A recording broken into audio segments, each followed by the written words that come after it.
Hello everyone, welcome to Angel Smart Classes. आज हम करेंगे एचटेट का प्रीवियस पेपर पीजीटी कॉमर्स का। इसका पार्ट 1 हम कर चुके हैं, जिसने नहीं देखा वो देख सकते हैं। अब हम करेंगे पार्ट 2।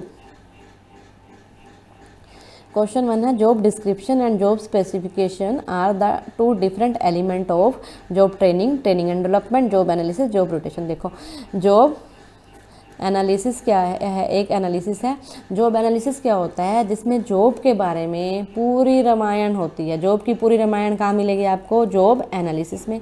ठीक है, पूरी गाथा मिलती है जॉब की जॉब एनालिसिस में। इसके दो बेटे हैं, job description and job specification. ठीक है, जॉब डिस्क्रिप्शन क्या है? जॉब डिस्क्रिप्शन में रोल, जॉब का रोल जो है, कौन सी जॉब है, रिस्पॉन्सिबिलिटीज़ हैं, ठीक है, ड्यूटीज़ हैं, ये सारी जॉब डिस्क्रिप्शन में होंगी। स्पेसिफिकेशन में क्या होगा? क्वालिफिकेशन होगी। एसेंशियल क्वालिफिकेशन क्या होनी चाहिए, डिजायरेबल क्वालिफिकेशन, वो होगी जॉब स्पेसिफिकेशन में। डिस्क्रिप्शन स्पेसिफिक किसके पार्ट हैं? जॉब एनालिसिस के। थर्ड आंसर, अर्थमेटिक मीन निकालना है इसमें हमने। ठीक है, ये हमें सीरीज दी हुई है, इन सबको ऐड कर दो। सिंपल, जितने ये हैं नंबर्स उनसे क्या कर दो, फिर डिवाइड कर दो। इन सबको ऐड करेंगे 13 है, 10 23 40 ये आ जाएगा 80/16 आंसर आ जाएगा। ठीक है, आंसर 1। नेक्स्ट क्वेश्चन है, behaviourally anchored rating scale BARS are also known है, जिसको क्या कहते हैं? बिहेवियर मेजरमेंट स्केल कहते हैं या बिहेवियर एक्सपेक्टेशन स्केल्स, यही कहते हैं बिहेवियर एक्सपेक्टेशन स्केल्स। अब BARS है क्या? ये परफॉर्मेंस अप्रोजल का एक मेथड है। इसके थ्रू हम क्या करते हैं? एम्प्लॉयज़ की परफॉर्मेंस को मेजर करते हैं। नेक्स्ट है, एम्प्लॉयज़ असिस्टेंस प्रोग्राम क्या होते हैं? देखो, एम्प्लॉयज़ असिस्टेंट जो एम्प्लॉयज़ की क्या कर रहे हैं? असिस्ट कर रहे हैं, एक तरफ से हेल्प करते हैं। वो प्रोग्राम कौन से हैं? प्रोग्राम्स ऑफर्ड बाय ऑर्गेनाइजेशन, जो ऑर्गेनाइजेशन ऑफर करता है, help their employees to overcome personal and health related problems, यही आ जाएगा आंसर। ठीक है, जो एम्प्लॉयज़ की जो हेल्थ रिलेटेड प्रॉब्लम है और पर्सनल प्रॉब्लम को सॉर्ट आउट करते हैं। Who developed a model for predicting bankruptcy by using financial ratio? किसने ये मॉडल यूज किया था? फाइनेंशियल रेशो को यूज करके मॉडल ये दिया था, डेवलप किया था एडवर्ड ऑल्टमैन ने। As per Indian Contract Act 1872 promise क्या है? देखो, सबसे पहले तो कॉन्ट्रैक्ट क्या है ये पता होना चाहिए। कॉन्ट्रैक्ट क्या होता है? एक एग्रीमेंट जो लॉ के थ्रू हम इन्फोर्सेबल करवा सकते हैं। ठीक है, एक एग्रीमेंट हो गया जो इन्फोर्सेबल होता है। अब प्रोमिस क्या है, इसको एग्जाम्पल से समझो। देखो, आप ये बिजनेस लॉ का क्वेश्चन है। ठीक है, आपके पास बिजनेस लॉ की बुक है, तो मैंने आपको कहा, आपके सामने प्रपोजल रखा कि आप मेरे को बिजनेस लॉ की बुक दे दीजिए पढ़ने के लिए। आपने एक्सेप्ट कर लिया, आपने कहा ठीक है जी, मैं आपको बुक दे दूंगा। ठीक है, प्रपोजल एक्सेप्ट हो गया। वो क्या बन जाता है? जब प्रपोजल एक्सेप्ट हो जाता है वो बन जाता है प्रोमिस। तो प्रोमिस क्या हो गया? An accepted offer. From the following which manager role is not a part of managerial role given by Henry Mintzberg. देखो, हेनरी ने 3 इसके दिए थे जो रोल थे, उन्होंने 3 रोल दिए थे, इंटरपर्सनल, इंफॉर्मेशनल और डिसीजनल। फिर आगे उनके पार्ट दिए थे, कौन सा उस पार्ट में इंक्लूड नहीं है? देखो, ये 3 रोल हैं, इंटरपर्सनल, इंफॉर्मेशनल और डिसीजनल। फिर आगे उनके पार्ट हैं, जैसे फिगर हेड है, लीडर है, रेसिपिएंट है, एंटरप्रेन्योर है, डिस्टर्बेंस हैंडलर है। इनमें कह रहा है कि कौन सा, जो वो क्वेश्चन में कह रहा है कि कौन सा पार्ट नहीं है। देखो, इन सबको देख लो। ठीक है, अब देखो कौन सा नहीं है? स्पोक्स पर्सन है, फिगर हेड है, प्लानर नहीं है, नेगोशिएटर भी है, प्लानर नहीं है उसमें। ये देखो, प्लानर इसमें कहीं भी नहीं है। Yates correction is related to, Yates correction किससे रिलेटेड है? ये येट्स करेक्शन टी टेस्ट से, जेड टेस्ट से, काई स्क्वायर। येट्स है काई स्क्वायर टेस्ट से।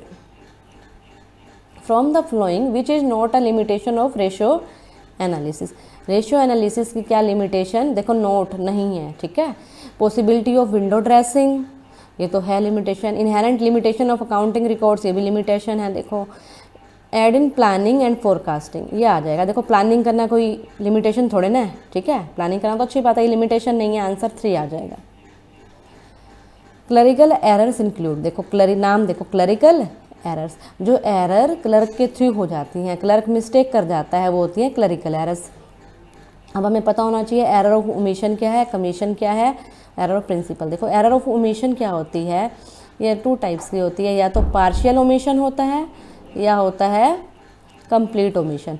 ओमिशन का हिंदी मीनिंग है कि आप भूलना, या तो आपने हाफ एंट्री की, हाफ एंट्री करना भूल गए, या कंप्लीट पूरी की पूरी आप एंट्री करना ही भूल गए, ठीक है, ओमिशन हो गया।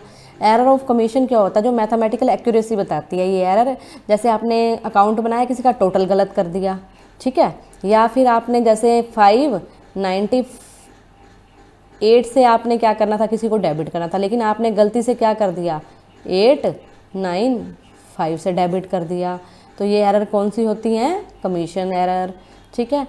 और एक एरर होती है प्रिंसिपल की। प्रिंसिपल की एरर क्या होती है? जब हम पॉलिसीज़ को फॉलो ही नहीं करते। जैसे देखो, हमने क्या बाय किया, फर्नीचर, ठीक है, तो फर्नीचर बाय किया तो हम करेंगे फर्नीचर अकाउंट डेबिट, लेकिन हमने फर्नीचर अकाउंट को डेबिट नहीं किया, उसके बदले हमने क्या कर दिया, परचेज अकाउंट डेबिट कर दिया, ठीक है, पॉलिसी को फॉलो ही नहीं किया, एसेट डेबिट होनी चाहिए थी, हमने कर दिया परचेज डेबिट। ये होती है एरर ऑफ प्रिंसिपल, ठीक है। तो क्लरिकल एरर में क्या आती हैं? ये ऊपर वाली दोनों, both error of omission and commission. देखो यहाँ डिटेल भी दी हुई है, जिसको पढ़ना है पॉज करके वीडियो को पढ़ लेना। When the consent to an agreement is obtained by coercion, the agreement is voidable at the option of, देखो जोर जबरदस्ती से आपने किसी की कंसेंट ले लिया एग्रीमेंट पे, ठीक है, तो वो voidable होगा either party to the contract, a party whose consent was obtained। Two answer आ जाएगा, ऐसा पर्सन जिसको आपने डरा धमका के, जिससे आपने कंसेंट ली, तो उस पर डिपेंड करेगा, ठीक है, ये voidable है, उस पर, उसके ऑप्शन पे ये डिपेंड करेगा जिसकी कंसेंट आपने ली है। नेक्स्ट है which activity is not included in the primary activities of generic value chain. Porter ने ये जो मॉडल दिया था वैल्यू चेन का, ये पोर्टर ने दिया था, माइकल पोर्टर ने, उन्होंने 2 एक्टिविटीज़ बताई थी, प्राइमरी एक्टिविटीज़ और सपोर्ट एक्टिविटीज़, ठीक है। ये देखो 2 एक्टिविटीज़ हैं, एक तो प्राइमरी एक्टिविटीज़ हैं ये वाली, और एक है सपोर्ट एक्टिविटीज़। देखो प्राइमरी एक्टिविटीज़ में क्या क्या है, इनबाउंड, इन अंदर आए, इन मीन्स आना, ऑपरेट ऑपरेशन किया, आउट हो गए, ठीक है, इन ऑपरेट फिर आउट हो गए, ठीक है, हो गया। ऑपरेशन मीन्स आपने काम किया यहाँ पे, ठीक है, फिर क्या किया, देखो यहाँ से ऐसे ले लो, हम आए बिजनेस में, ऑपरेशन किया, ठीक है, प्रोडक्ट बनाया, प्रोडक्ट को फिर आउट बाहर भेज दिया, किस लिए भेजा, मार्केटिंग के लिए, ठीक है, सेल होगा वो। फिर सर्विस, देखो अब कह रहा है कि कौन सा नहीं है, देखो इन है, ठीक है, इन आया, आउट ऑपरेशन, सर्विस, प्राइस नहीं है, ठीक है, प्राइस नहीं आएगा। From the following which is not a function of central bank, central bank का क्या फंक्शन नहीं है, इशूइंग करेंसी, नोट छापता है सेंट्रल बैंक, बैंकर्स बैंक, हाँ बैंकों का बैंक है, credit control, credit creation, credit control भी करता है। क्रेडिट कंट्रोल कैसे करता है, SLR, इंटरेस्ट रेट कम करता है, इंटरेस्ट रेट बढ़ा देता है, ठीक है, कंट्रोल करता है मनी सप्लाई पे। क्रेडिट क्रिएशन, ये आंसर आएगा। ये कौन करता है, ये करते हैं कॉमर्शियल बैंक करते हैं। कैसे करते हैं, जो हम डिपॉजिट, मनी डिपॉजिट करते हैं ना, उसको यूज करके ये क्या करते हैं, क्रेडिट क्रिएशन करते हैं, क्रेडिट देते हैं। The security and exchange board of India got it's statutory status on, ये 29 जनवरी 30 जनवरी 1992 को सेबी को स्टेटस मिला था। नेक्स्ट है Robert Lauterborn suggested 4 C's which do not include. देखो 4 P's थे एक, ठीक है, कंफ्यूज मत होना, एक थे 4 P's और एक है 4 C's, ठीक है। 4 P's थे, ये दिए थे मैकार्थी ने, ये थे प्रोडक्ट, प्राइस, प्लेस और प्रमोशन, ठीक है, ये देखो लिखा ही हुआ, ये देखो 4 P's मैकार्थी ने दिए थे, प्रोडक्ट, प्राइस, प्लेस, प्रमोशन, ठीक है। 4 C's दिए थे रॉबर्ट ने दिए थे। देखो प्रोडक्ट क्या है, कंज्यूमर के लिए, कस्टमर वैल्यू या सॉल्यूशन, हमारी प्रॉब्लम का सॉल्यूशन प्रोडक्ट है, ठीक है। प्राइस हमारे लिए क्या है, प्राइस पे करता है तो कॉस्ट है, कंज्यूमर के पॉइंट ऑफ व्यू से कॉस्ट है वो। प्लेस हमें क्या लगता है, कन्वीनियंस, जहाँ इजीली अवेलेबल हो, हमें कन्वीनियंट हो जाना, वहाँ होना चाहिए प्रोडक्ट हमारे लिए। प्रमोशन क्या है हमारे लिए, कम्युनिकेशन है, जो हमें इन्फॉर्मेशन देती है प्रोडक्ट की, ठीक है। ये दिए थे रॉबर्ट ने, ये दिए थे मैकार्थी ने। अच्छा, इनकी सिक्वेंस भी देखना, कई बार सिक्वेंस पूछ लेता है, पहले प्रोडक्ट आएगा, ठीक है, और लास्ट में देखो प्रमोशन की स्पेलिंग बड़ी है तो लास्ट में क्या आएगा, प्रमोशन। प्रोडक्ट से स्टार्ट होगा, ठीक है, बीच के तो याद रह ही जाएंगे, पहले प्राइस फिक्स करेंगे फिर प्लेस। नेक्स्ट है the bird in the hand argument describes the relationship between.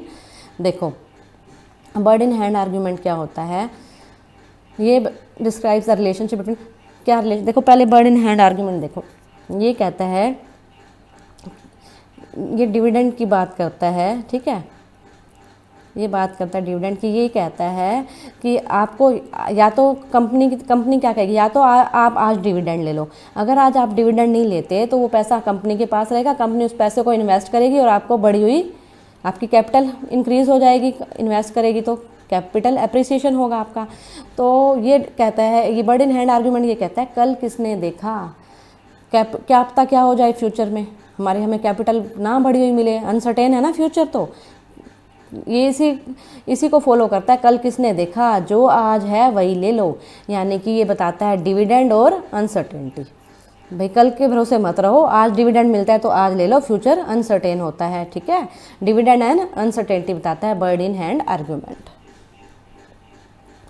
If an investment of ₹1000 generates cash inflow of ₹1080 at the end of first year, the rate of return required to equate the present value of cash inflow with the 1000, देखो 1000 हमने क्या लगाई, हमारी investment है 1000 की, हमें ठीक है ये इन्वेस्ट कर दिया, हमारा आउटफ्लो हो गया, ठीक है ये हमारा हो गया आउटफ्लो।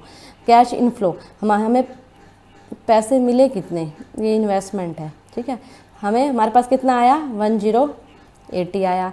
तो ये कह रहा है present value cash inflow with the cost of investment, अच्छा रेट पूछ रहा है, ये रेट ऑफ रिटर्न पूछ रहा है। देखो कितने हमें एक्स्ट्रा मिले, 80 मिले ना, 1080 में से 1000 लेस करो, 80 मिले, किस पे, इन्वेस्टमेंट पे मिले हमें, इस पे मिले, इनटू 100 करोगे तो ये रेट आ जाएगी 8%, ठीक है 8% आ जाएगी। What is the difference between gross domestic product GDP and gross national product. देखो एक है GDP और एक है GNP। देखो G दोनों में सेम है, ग्रोस, P से प्रोडक्ट, डिफरेंस कहाँ पे है, यहाँ पे डिफरेंस है D में और N में। D मीन्स डोमेस्टिक है ये, ठीक है, N मीन्स ये क्या है, नेशनल लेवल पे। देखो डोमेस्टिक से नेशनल या नेशनल से डोमेस्टिक पे आना है तो क्या प्लस माइनस होता है, ये होता है net factor income from abroad. इसका फॉर्मूला होता है GDP, अगर निकालते हो तो आप निकालोगे GNP माइनस ये है net factor, net factor income from abroad, NFIA, ठीक है NFIA माइनस कर दोगे तो GDP आ जाएगा। अगर GNP निकालना है तो कैसे निकलेगा, GDP में ये क्या कर देंगे फिर NFIA प्लस कर दो, ठीक है ये नेशनल, ये डोमेस्टिक है। देखो डोमेस्टिक वैसे भी छोटा होता है, डोमेस्टिक छोटा होता है तो माइनस करेंगे, नेशनल निकालना है बड़ा निकालना है तो प्लस कर दो। Due point analysis is not related with, due point analysis किससे रिलेटेड नहीं है, return on capital employed net. देखो सबसे पहले तो पता होना चाहिए ड्यू पॉइंट एनालिसिस क्या होता है। ड्यू पॉइंट कंपनी है, उन्होंने क्या किया, जो रिटर्न ऑन इक्विटी है ना निकालने का हमारे पास पहले फार्मूला था, उन्होंने उस फार्मूले को क्या करा, एक्सटेंड कर दिया, डिटेल दे दी उसकी कि रिटर्न ऑन ROE हम ऐसे भी कैलकुलेट कर सकते हैं। उन्होंने ये फार्मूला दिया, देखो net profit margin into return on asset into financial leverage. अब नेट प्रॉफिट मार्जिन कैसे निकालेंगे, net profit divided by sales. Return on asset कैसे कैलकुलेट होता है, सेल्स डिवाइडेड बाय एसेट।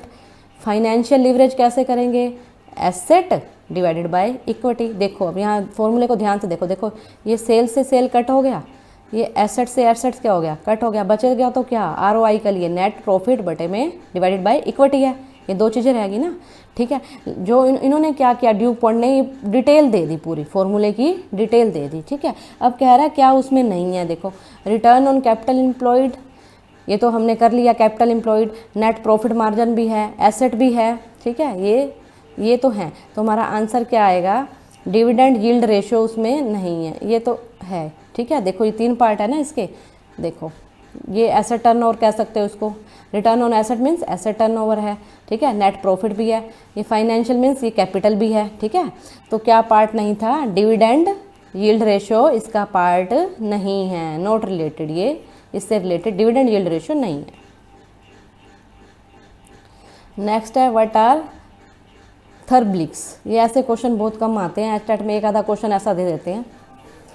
देखो थर्बलिक्स क्या होती है, देखो ये ना फ्रैंक गिलबर्ट और लिलियन गिलबर्ट ने जो मोशन स्टडी पे काफ़ी काम किया था, तो उन्होंने क्या किया मोशन स्टडी में, उन्होंने ऐसे 17 मूवमेंट बताए, हाथ हैंड के मूवमेंट बताए थे 17, जो कि अगर आप एक टास्क को कंप्लीट करने के लिए नेसेसरी होते हैं। वो कहते हैं जैसे आप किसी चीज़ को होल्ड कर रहे हो, किसी चीज़ को ग्रैस्प कर रहे हो, कोई चीज़ रिलीज़ कर रहे हो, ठीक है, हैंड मूवमेंट बताए थे। किसने बताए थे? ये गिलबर्ट ने बताए थे। देखो ये आएगा, देखो the Gilbert classification schemes for labelling 17 basic hand motion, hand के मोशन बताए थे उन्होंने, ठीक है। अब देखो गिलबर्ट है ना, देखो इसको उल्टा पढ़ो तुम, यहाँ से देखो THERBLIG, देखो इसी का नाम ही उल्टा कर रखा है, देखो इसमें, ठीक है। देखो गिल, यहाँ से पढ़ो गिलबर्ट बन रहा है, इसी के नाम को उल्टा कर रखा है, ठीक है। ये गिलबर्ट, ये दिए थे उसने, फ्रैंक गिलबर्ट और लिलियन गिलबर्ट ने मोशन स्टडी पे बहुत इंपॉर्टेंट काम किया था उन्होंने। वैसे इस टाइप के क्वेश्चन रेयर ही आते हैं, एक दो ही आते हैं। नेक्स्ट है the excess of total capitalisation over the real value of long term asset is known as.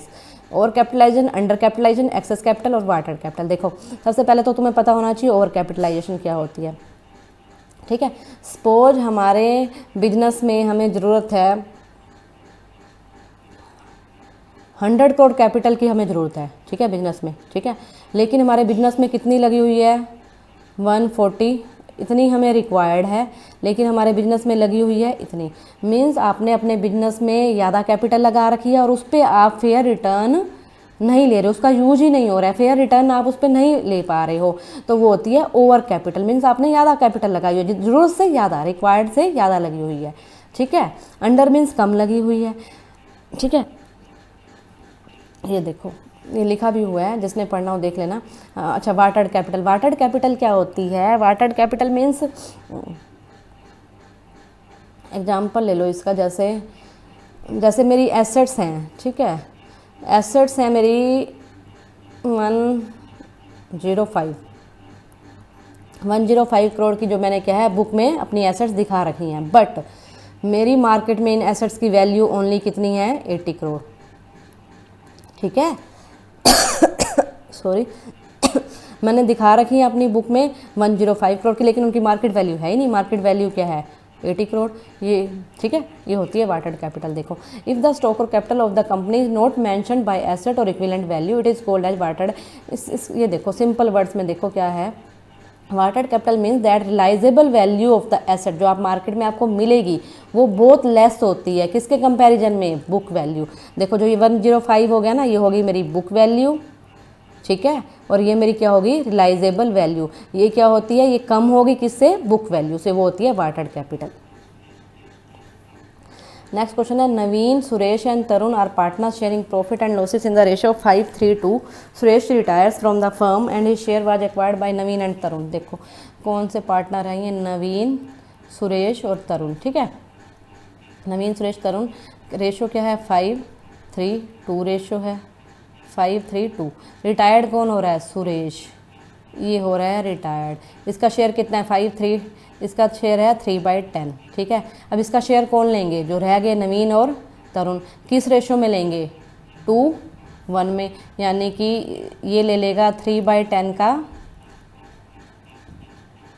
2/3 लेगा ये, ठीक है, और ये लेगा तरुण 1/3, तो ये होगा 6/30। इसका पहले कितना है? देखो पहले जो था वो तो रहेगा ही, प्लस में इसको कितना मिलेगा? जो सुरेश के जाने से सुरेश का हिस्सा भी मिलेगा, इसको शेयर भी मिलेगा। देखो 5/10 नवीन का पहले था, प्लस में 6/30 इसको और मिल गया।